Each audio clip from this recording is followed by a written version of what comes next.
Hello students, I welcome you all to the official YouTube channel of SRN International School. I am Rupen Kirplani, the Faculty of Economics in SRN International School. Today we are going to discuss the topic Rural Marketing from class 12th of subject Indian Economic Development. Let's begin with today's topic. What is rural marketing? Rural marketing is basically the selling of rural product into the market. Rural marketing, basic problem behind rural marketing, which forced the government to have more emphasis on rural marketing, is the distress sale of agricultural produce by the farmers. The reason behind distress sale by the farmers are lack of storage facility, lack of transportation facility, lack of regulated market.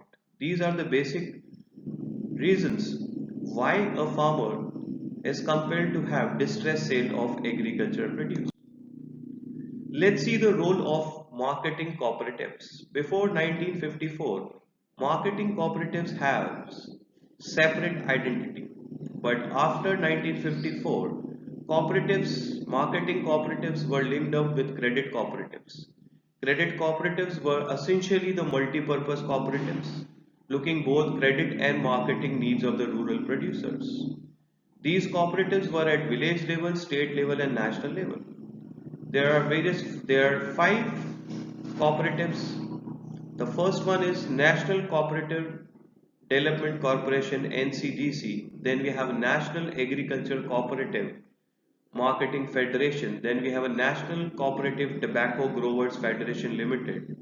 Fourth one is National Consumer Corporation or Cooperative Federation. The last one is Tribal Cooperative Marketing Development Federation of India. The features of cooperative at national level.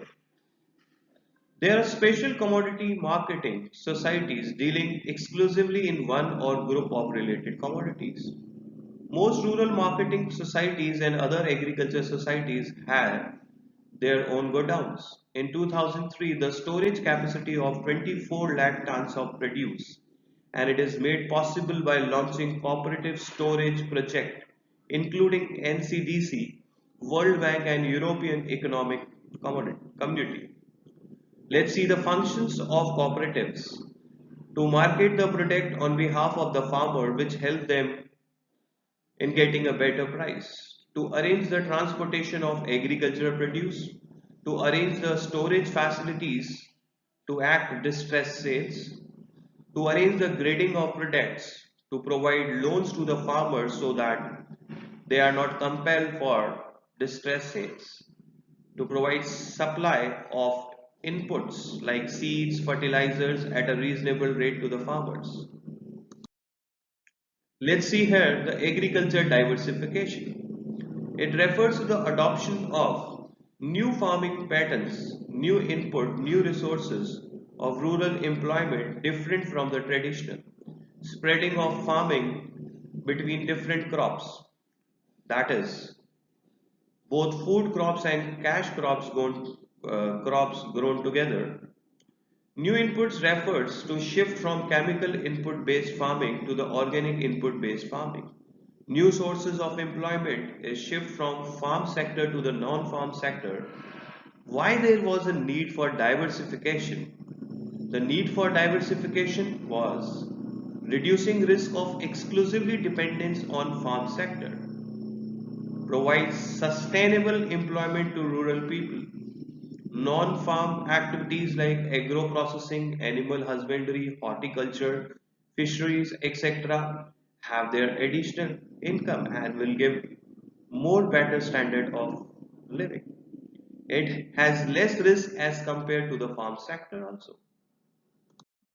Let's see the non-farm sectors. First is an agro-processing. It refers to the transformation of local farm produce into the valuable added product for sale. Farmers and agro-processing units join hands together. The main advantage is producer will not be forced to sell their product. They will get a good market. If market price is not favorable, they can get the produce processed and can sell the preserved products. For example, tomatoes can be preserved only for a day or two, but the tomato ketchup can be preserved for 2 months. This again helps in reducing the distress sales of the farmers. Next, we have an animal husbandry. Breeding, raising, care of farm animals is an economic activity. It provides output in the form of milk, eggs, wool, etc. Non-farm activity provides stable income and also less risk related to farm sector. It provides food security, fuel security, nutrition and transportation. Revolution in milk, which was called as White Revolution, which was made possible by a special program named as Flood Operation. Farmers pool their milk, produce graded quality wise, and then sold through different cooperatives.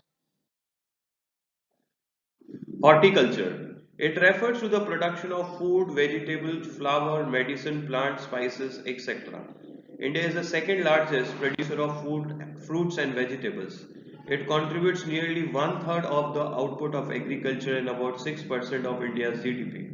It production can be increased by investment in infrastructure, cold storage marketing, linkage, processing unit and technological improvement. Here comes fisheries. Catching fish contributes just 1% of India's GDP. Fisheries suffers a low per capita income, illiteracy and indebtedness. It also suffers from absence of mobility of labor. Overfishing causes pollution. There is a need for regulating fishing activities.